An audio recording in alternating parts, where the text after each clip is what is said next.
Hey guys, so tonight we have Bubbles joining us and we're going to be going over Exodus. And that's for you, Renato. You asked for it, bro. So let's go over it. Good surprise. Actually, for a lot of the sets that I collect, when I try to either save one booster pack, either when opening it, or I went and purchased, wait, am I still in frame? Yes, I'm in frame. Or I went a bit later on in life and purchased one of each pack and put it there with the collection so that I could have those. Bubbles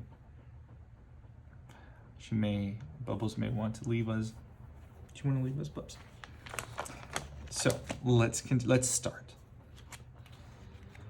I know very little about Exodus other than that it predates the Urza set. So foils did not exist at the time. So these are very old. This is, 1998. So these are also beautiful old cards. And I'll be discovering them with you, to be honest, again, because for a lot of these, I completed them either a very long time ago, or I had the majority of them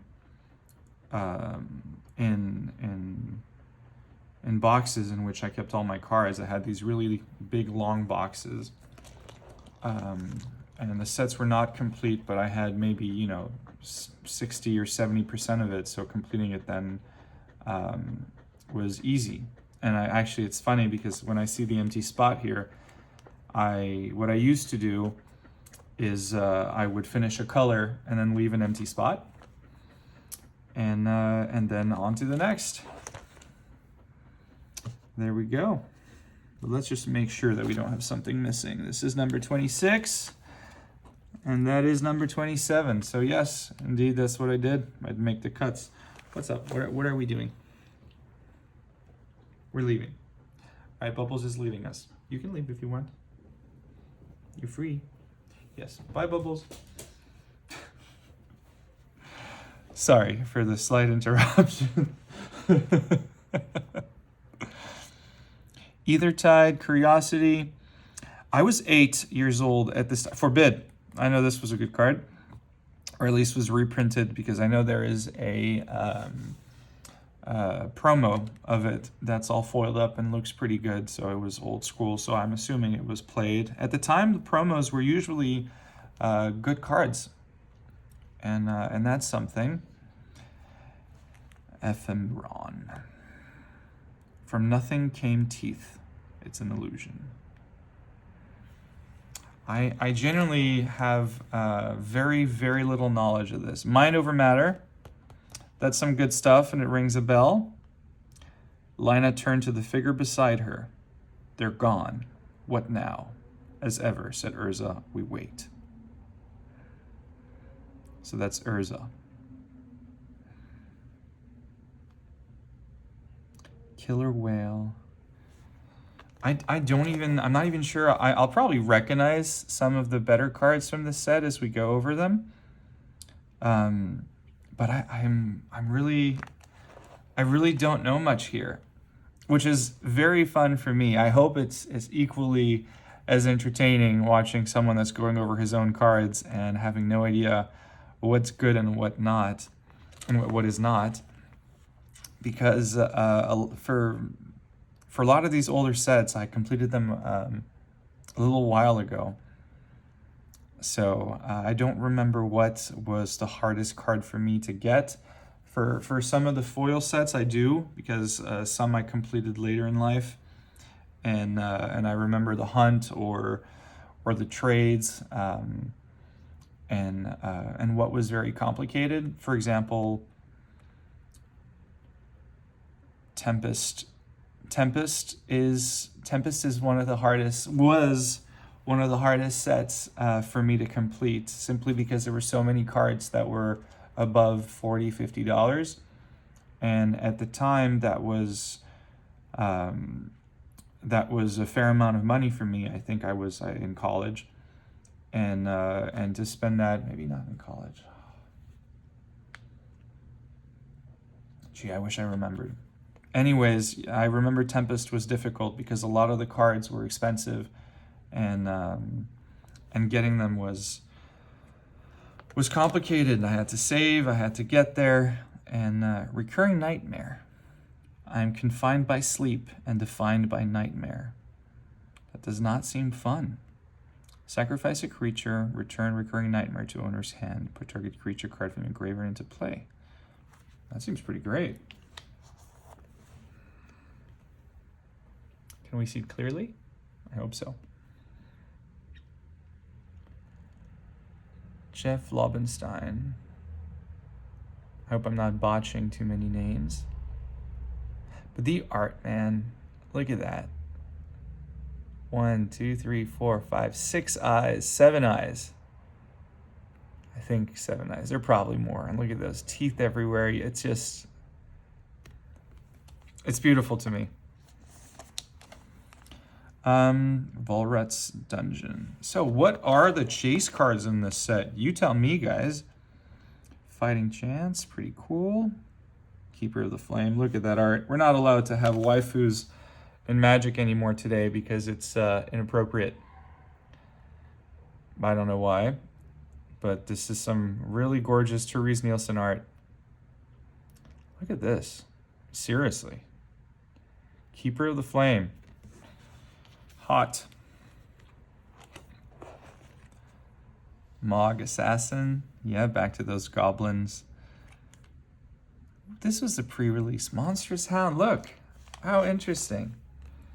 Wow, that's really fun to me. So they had that kind of foiling stuff here. June 1998, pre-release 698. Do you see that? Is it? Oh, sorry, here. There we go. The pre-release literally touches the D of the hound on the card. It's very special to me, and you could tell they were kind of experimenting. This may be the first time they did this. I'd love someone to confirm if that is. Renato, do you know? I don't. Raging Goblin. This is, I guess, the first creature with haste. Maybe there was another. You'd have to... Oh, maybe in Portal 3 Kingdoms. We should go over that sometime. Portal 3 Kingdoms. That's a nice Seismic Assault. I think that was printed 1.5 million times. Shattered Pulse. Look at this art. I'm sorry. I don't know how bad this card is. It's probably really awful. But look at this. It's like a lightning bolt going in and out of the ground and making a little ball. It's simple. Oh, again, Donato Giancola. I think he did the art for the video I did last night. What card was it? I don't know what card it was. Saber-Tooth Wyvern. I'm having an absolute blast going over these old sets with you, and I haven't heard someone yell at me in the comment section saying, dude, do a little research, but please, if you want me to, just say, dude, do a little research and tell me more about the set and the cards. I'm very open to it. This is still brand new. Mana Bond. It has a name, it has the word mana on it, so it's ought to be good, right? During your upkeep, during your discard phase, you may choose to put all land cards from your hand into play. If you do, discard the rest of your hand. I could see that being pretty mean in a deck with like Renin 6 today. And yeah, in a discard deck and a lot of stuff. This is awesome. Please tell me if I'm wrong.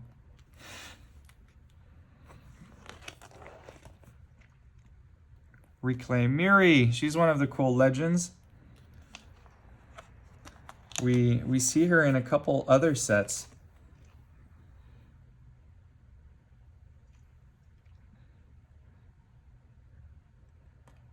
It's her beautiful cat warrior. There, Miri Cat Warrior counts as a cat and a warrior. Great. First strike, Forest Walk. And it had Vigilance, like Sarah Angel, which was the first card with Vigilance ever.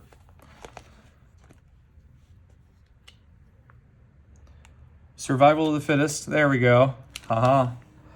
I'm going to go on a limb now, and I'm going to say that this is the most iconic card of the set and the most expensive one. So let me know if I'm right. That's what I'm betting my 2 cents on. Also beautiful. Here into the artifacts. Coat of Arms reprinted 100 times and still expensive. Especially the foil version of Coat of Arms is very expensive and hard to find. Now I know I'm wrong and I lost those 2 cents because the most special card is City of Traders. You guessed it. It's definitely City of Traders. If you play land, sacrifice City of Traders, and it adds 2 colorless mana to your mana pool.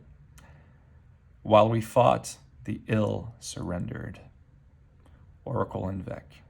Beautiful, iconic art by Kev Walker, who did some really beautiful lands. Did he? Yes, I'm sure he did. Kev Walker and John Avon. Those are 2 of my favorite artists as a kid, because the art I was exposed to was a lot through Magic the Gathering.